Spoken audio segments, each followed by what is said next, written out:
Sangyang Seri adalah tokoh mitologi dalam tradisi Bugis, dikenal sebagai Dewi Padi atau Dewi Kesuburan.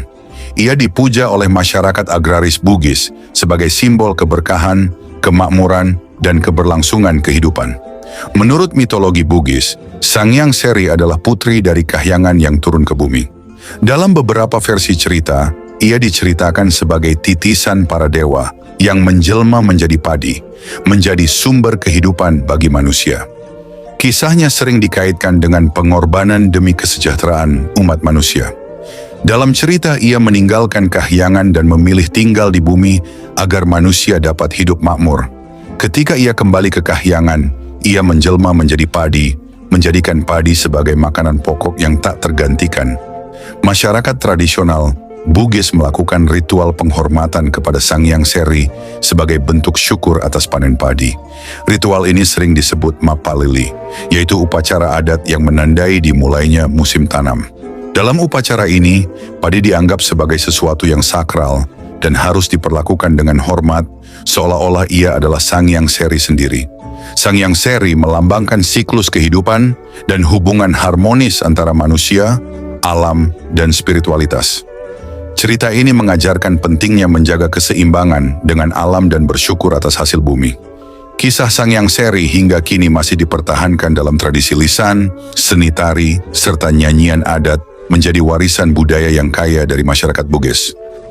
Pemujaan terhadap Sangyang Seri atau Dewi Padi sangat terkenal di beberapa wilayah di Indonesia, seperti Nyai Pohaci Sanghyang Asri dalam bahasa Sunda, Dewi Sri dalam bahasa Jawa, serta Sangyang Sri dalam bahasa Bali. Pemujaan terhadap Sangyang Seri di Indonesia tidak terlepas dari keberadaan wilayah Indonesia yang dikenal sebagai negara agraris. Begitu pula halnya dengan masyarakat Bugis yang berada di Provinsi Sulawesi Selatan. Sebagaimana petani yang terdapat di daerah lain, para petani Bugis juga masih sangat memegang teguh tradisi-tradisi leluhur yang berkaitan dengan aktivitas pertanian, seperti melakukan upacara adat sebelum memulai aktivitas di sawah maupun mencari hari baik untuk terjun ke sawah. Hal ini juga tidak terlepas dari kepercayaan masyarakat Bugis terhadap Sangyang Seri yang dianggap sebagai penentu dari keberhasilan aktivitas pertanian.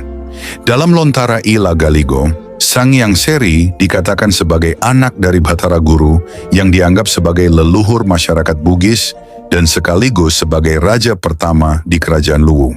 Dalam melakukan pemujaan terhadap Sangyang Seri, masyarakat Bugis melakukan suatu upacara yang disebut dengan Mapalili atau komando turun sawah. Upacara ini dipimpin oleh bisu. Melalui upacara ini, masyarakat Bugis meyakini bahwa hasil panen yang mereka peroleh akan berlimpah karena telah direstui oleh Sangyang Seri dan para dewata. Bercocok tanam menjadi suatu kegiatan yang telah dikenal sejak lama oleh sebagian besar masyarakat Indonesia. Hal ini disebabkan oleh wilayah Indonesia yang terkenal sebagai negara agraris. Curah hujan yang teratur, banyaknya aliran sungai serta tanah yang subur menjadi faktor yang sangat penting dalam kegiatan bercocok tanam di wilayah Indonesia. Berdasarkan data arkeologis yang telah ditemukan, menunjukkan bahwa kegiatan bercocok tanam telah dikenal sejak zaman prasejarah dengan teknik yang masih sangat sederhana. Kegiatan bercocok tanam menjadi salah satu aspek yang hampir dapat ditemukan pada suku-suku yang terdapat di Indonesia. Begitu pula halnya masyarakat Bugis yang di Provinsi Sulawesi Selatan. Aktivitas pertanian menjadi salah satu mata pencarian utama bagi masyarakat yang berada di Provinsi Sulawesi Selatan.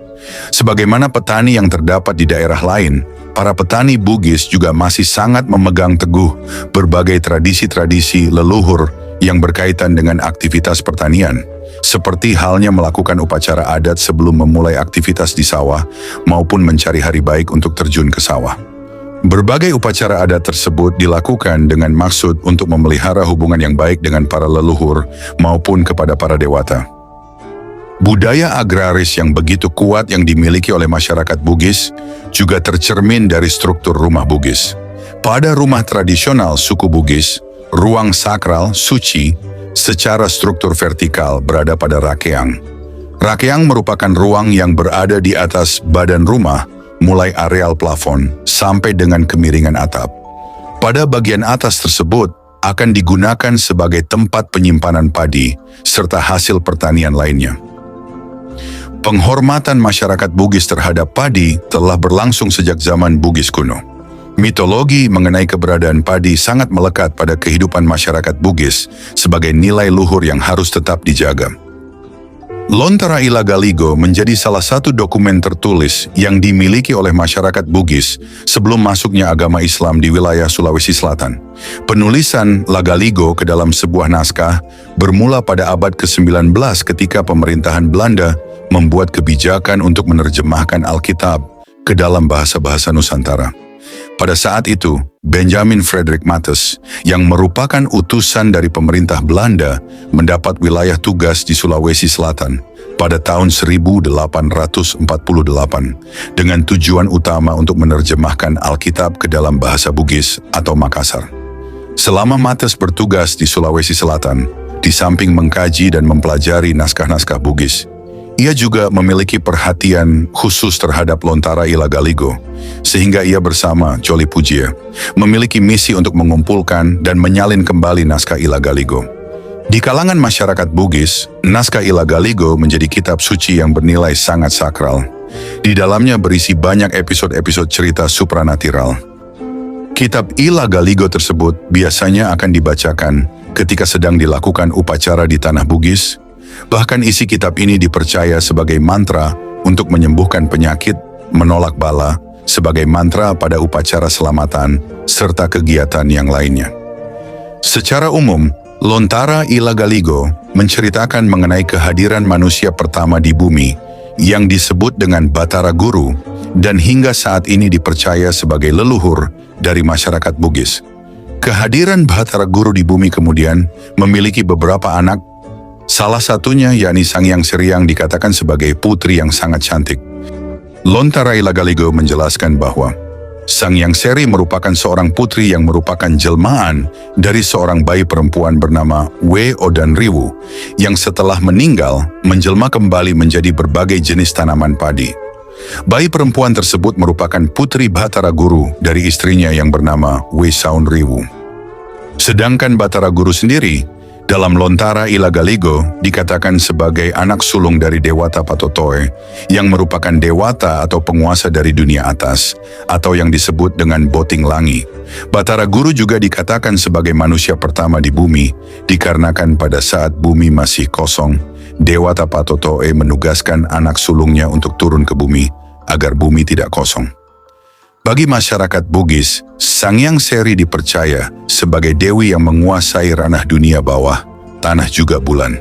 Perannya mencakup segala aspek Dewi Ibu, yakni sebagai pelindung kelahiran dan kehidupan. Ia juga dapat mengendalikan bahan makanan di bumi, terutama padi yang merupakan bahan makanan pokok masyarakat Indonesia. Karena Sangyang Seri merupakan simbol bagi padi, sehingga Sangyang Seri juga dipandang sebagai ibu kehidupan. Seringkali ia dihubungkan dengan tanaman padi dan ular sawah. Selain itu, Sangyang Seri dalam kehidupan masyarakat Bugis juga disebut dengan Datuna Ase atau Ratu Padi. Saudara, selanjutnya akan dijelaskan tradisi penyimpanan benda arajang di loteng rumah panggung. Benda-benda arajang seperti pusaka atau benda keramat memiliki tempat khusus dalam tradisi masyarakat Bugis. Pusaka ini sering disimpan di loteng rumah panggung, tempat tertinggi yang dianggap suci. Hal ini berakar dari kepercayaan leluhur yang terkait dengan konsep Sangyang, yaitu kekuatan spiritual atau makhluk ilahi yang menjaga harmoni alam semesta. Dalam kosmologi Bugis, alam semesta terbagi menjadi 3. Boting Langi, dunia atas, Ale Kawa, dunia tengah, dan Uri Liwu, dunia bawah. Benda arajang dianggap memiliki hubungan langsung dengan dunia atas, tempat tinggal kekuatan ilahi seperti Sangyang Seri, Dewi Padi. Benda-benda arajang sering ditutupi dengan kelambu atau kain khusus, biasanya berwarna putih, kuning, atau merah. Kelambu ini melambangkan kesucian dan penghormatan, serta melindungi benda tersebut dari dunia profan. Penggunaan kelambu juga mencerminkan persembahan kepada Sangyang yang diyakini menjaga pusaka itu. Benda arajang tidak hanya disimpan, tetapi juga dirawat melalui ritual tertentu untuk menjaga energinya. Ritual ini biasanya melibatkan sesajen dan doa untuk memohon perlindungan dan berkah bagi komunitas. Sangyang Seri adalah Dewi Padi dalam mitologi Bugis yang dihormati sebagai simbol kesuburan, keberkahan, dan kemakmuran. Benda-benda yang termasuk Sangyang dan berkaitan dengan Sangyang Seri biasanya berhubungan dengan pertanian, panen, atau ritual adat Bugis. Berikut adalah beberapa contohnya. Seikat padi pertama yang dipanen dianggap sebagai tempat bersemayamnya Sangyang Seri. Sabit atau ani-ani yang digunakan hanya untuk memotong padi pertama saat panen, sebagai penghormatan kepada Sangyang Seri. Lumbung tempat penyimpanan padi yang dianggap keramat karena padi yang disimpan di sana dianggap diberkahi oleh Sangyang Seri. Representasi visual dari Dewi Padi yang dibuat dari kayu, kain, atau padi kering dan ditempatkan di area sakral. Kain tertentu yang dikenakan oleh pemimpin ritual atau dipakai untuk membungkus sesajen yang dipersembahkan kepada Sangyang Seri. Air yang diberkahi selama upacara untuk memohon kesuburan tanah dan panen yang melimpah. Dupa atau wewangian digunakan selama ritual pemanggilan roh Sangyang Seri untuk memberikan nuansa sakral. Tandu padi, alat yang digunakan untuk mengarak padi pertama dalam upacara adat sebagai penghormatan kepada Sangyang Seri. Ritual dan benda-benda ini menunjukkan penghormatan mendalam masyarakat Bugis terhadap alam, kesuburan, dan dewi pelindung padi mereka. Oleh karena itu, secara simbolis, tradisi Sangyang ini menggambarkan penghormatan kepada leluhur dan keyakinan bahwa benda-benda pusaka adalah medium penghubung antara manusia dan kekuatan gaib. Hingga kini, benda-benda Arajang masih dihormati sebagai bagian dari warisan budaya dan spiritual masyarakat Bugis. Itulah contoh benda-benda yang termasuk Sangyang sering kita temukan di lingkungan masyarakat Bugis. Istilah Sangyang ini biasa juga disebut bocok-bocok yang disimpan di loteng rumah. Nah saudara, bagaimana pandangan Islam terhadap Sangyang? Islam tidak menolak keberadaan cerita-cerita lokal selama dipahami dalam konteks budaya dan simbolisme. Namun, Islam menolak keyakinan bahwa makhluk seperti Sangyang Seri memiliki kekuatan ilahi atau dapat memberikan berkah karena itu bertentangan dengan tauhid. Islam mengajarkan bahwa Allah adalah satu-satunya sumber kekuatan, perlindungan, dan pemberi berkah. Segala bentuk keyakinan terhadap kekuatan selain Allah, seperti pada Sangyang atau roh leluhur, dapat masuk ke dalam kategori syirik, yakni menyekutukan Allah. Katakanlah, sesungguhnya salatku, ibadahku, hidupku, dan matiku hanyalah untuk Allah, Tuhan semesta alam. Quran Surah Al-An'am ayat 162. Di masa kekinian, dalam masyarakat Muslim Bugis, tradisi mengenai Sangyang seringkali mengalami penyesuaian atau akulturasi dengan ajaran Islam. Benda-benda pusaka seperti Sangyang atau Arajang yang sebelumnya diyakini memiliki kekuatan magis, kini lebih sering dianggap sebagai simbol sejarah dan warisan budaya tanpa disertai keyakinan spiritual tertentu. Misalnya, ritual tradisional diubah menjadi doa kepada Allah, seperti pembacaan ayat-ayat Al-Quran. Makna kelambu dan penyimpanan benda Arajang tidak lagi dikaitkan dengan dunia gaib, tetapi lebih kepada penghormatan terhadap leluhur atau budaya lokal. Meskipun Islam melarang praktik yang bertentangan dengan tauhid, penghormatan terhadap budaya dan tradisi lokal diperbolehkan selama tidak mengandung unsur syirik. Dalam konteks ini, benda Arajang dapat dilestarikan sebagai bagian dari sejarah dan identitas budaya tanpa mengaitkannya dengan kekuatan spiritual. Dengan demikian, Islam tidak membenarkan keyakinan terhadap Sangyang sebagai kekuatan gaib yang berdiri sendiri. Namun, Islam menghargai tradisi lokal selama nilai-nilainya tidak bertentangan dengan prinsip tauhid. Dalam hal ini, penting untuk mengedukasi masyarakat agar benda-benda pusaka dan tradisi terkait dihormati dalam kerangka budaya, bukan spiritualitas yang menyimpang. Saudara, apakah kisah Sangyang Seri adalah fakta? Kisah Sangyang Seri merupakan bagian dari tradisi lisan masyarakat Bugis dan termasuk dalam mitos atau legenda, bukan fakta historis yang dapat diverifikasi. Meskipun memiliki nilai budaya dan spiritual yang besar, kisah ini lebih tepat dipahami sebagai simbolisme yang mengandung makna filosofis daripada peristiwa faktual. Dalam kisah, Sang Hyang Seri diceritakan sebagai makhluk yang berasal dari dunia atas, Boting Langi, yang turun ke bumi untuk memberikan kehidupan dan kesuburan. Elemen ini menegaskan sifat mitosnya karena tidak didukung oleh fakta sejarah. Sosoknya diabadikan dalam berbagai ritual tradisional, seperti Mapalili. Ini hanyalah menunjukkan peran simbolisnya dalam budaya agraris, bukan sebagai tokoh historis nyata. Dengan demikian, kisah Sang Hyang Seri lebih tepat dianggap sebagai bagian dari mitologi yang melambangkan hubungan masyarakat Bugis dengan alam dan kepercayaan leluhur mereka. Cerita ini memiliki nilai budaya yang penting, tetapi tidak dapat dikategorikan sebagai fakta sejarah. Salah satu tradisi yang merupakan bentuk penghargaan terhadap Sang Hyang Seri adalah tradisi Mapalili. Tradisi ini masih berlanjut di beberapa kampung Bugis di Sulawesi Selatan, seperti Pangkep, Bulukumba, dan tempat lainnya.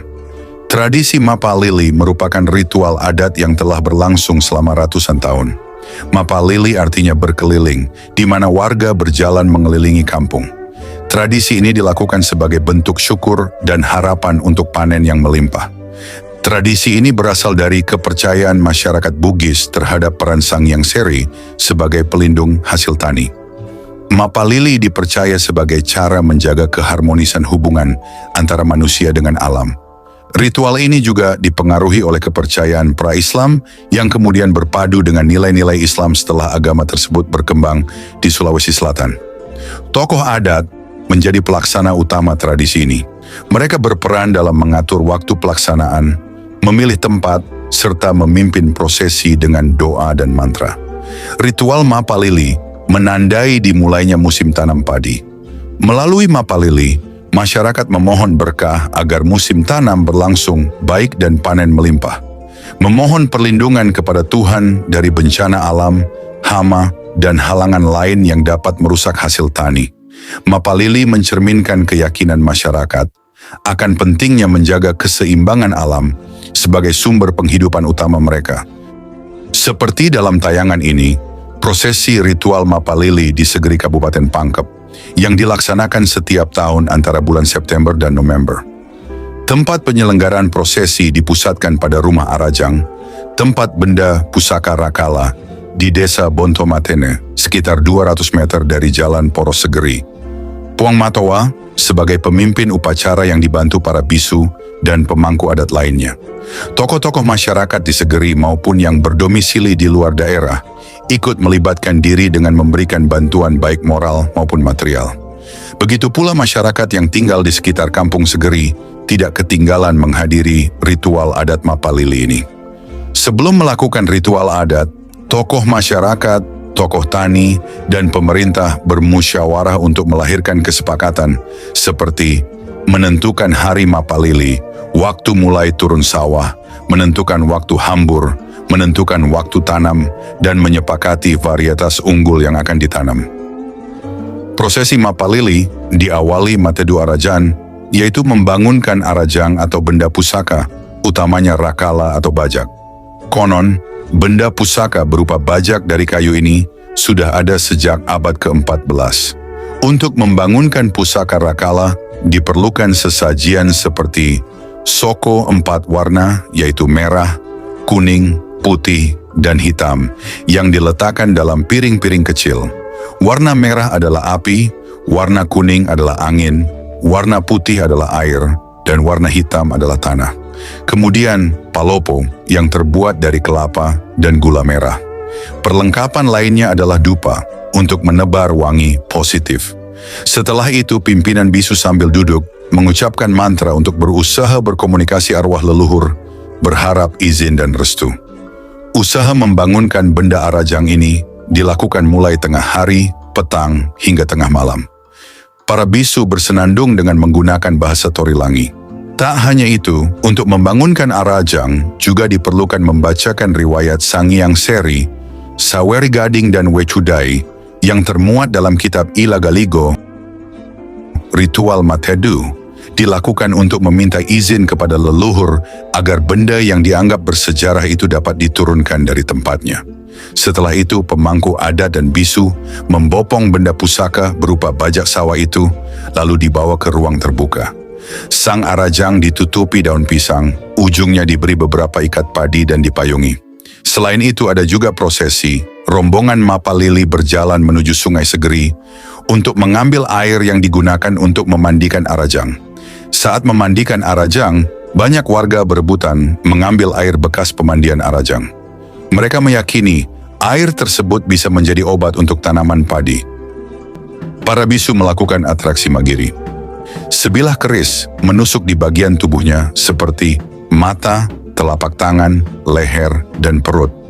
Para bisu berdandang semaksimal mungkin agar tampil paling cantik. Mereka menari diiringi musik tradisi seperti gendang, suling, pui-pui, dan sebagainya.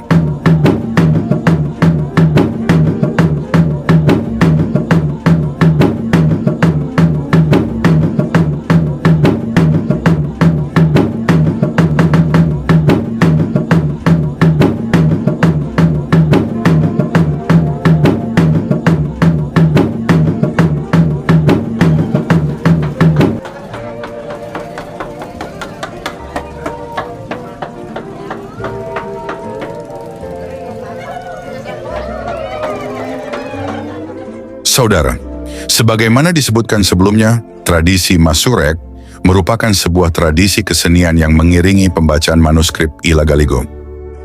Tradisi lisan membaca manuskrip Lagaligo dalam kalangan Bugis masih dilestarikan hingga saat ini dalam beberapa ritual seperti Mapalili dan ritual adat lainnya. Kitab Lagaligo mewariskan sejumlah tradisi yang berkaitan satu sama lain dengan berbagai upacara yang sakral. Pembacaan Lagaligo, episodenya disesuaikan dengan upacara yang berlangsung. Berikut contoh Masurek Galigo yang mengisahkan Sawari Gading, Wecudai, dan Sangyang Seri.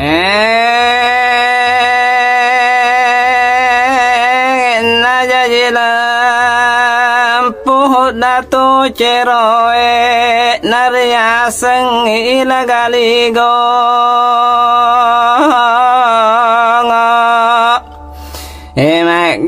gali we perekusan nawe cudai nato gecero dalam petan leri buangan na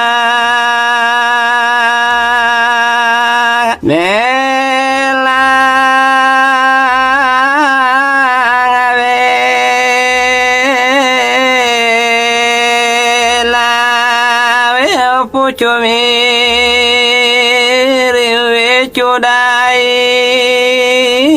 yang kuru kori langit toga kori banapatimu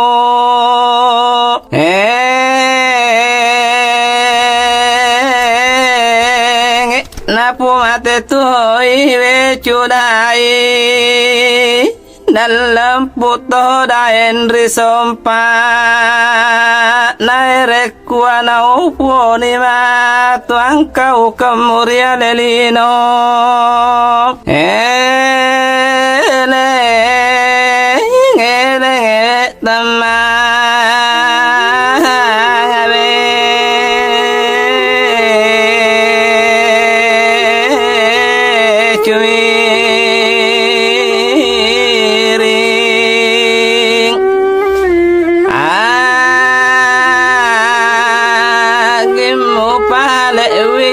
sesuribotin langi wijari sompari peretiwi angkau korea lelino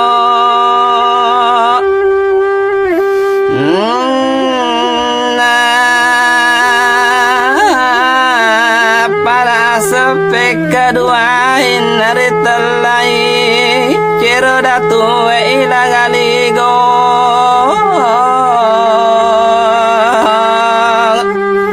toto semaga apa nayana magali-gali parakusan nawe cudai nariasa sebukatin Ilagaligo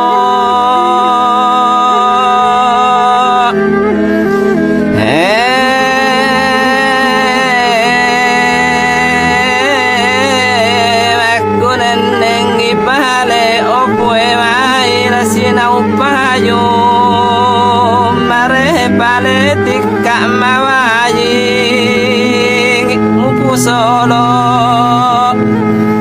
leara ria luruh pinren roa jaka talabe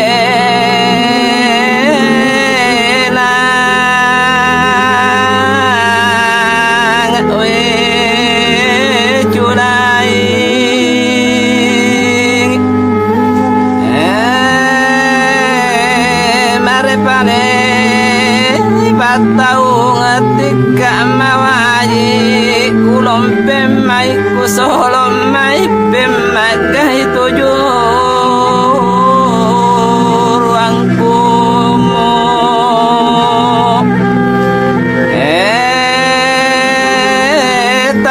tame ngimatu ada dewata ada bisu rito tika jajar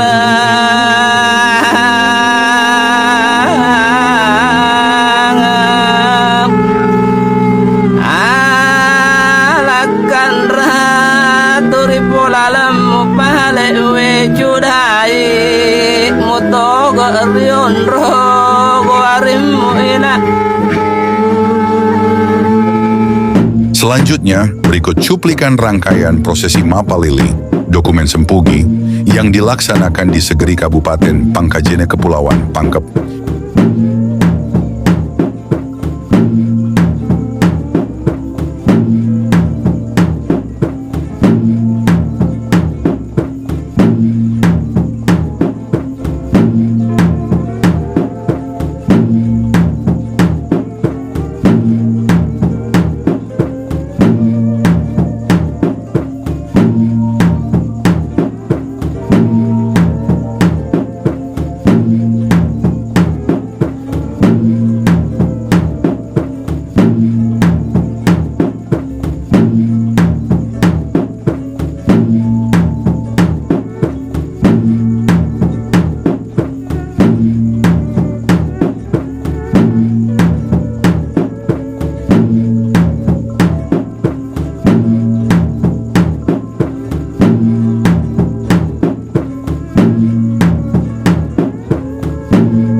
wan-wana kan rebesi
Demikian penjelasan terkait Sangyang Seri dan benda-benda Sangyang serta serangkaian prosesi ritual adat Mapalili dalam lingkungan masyarakat Bugis.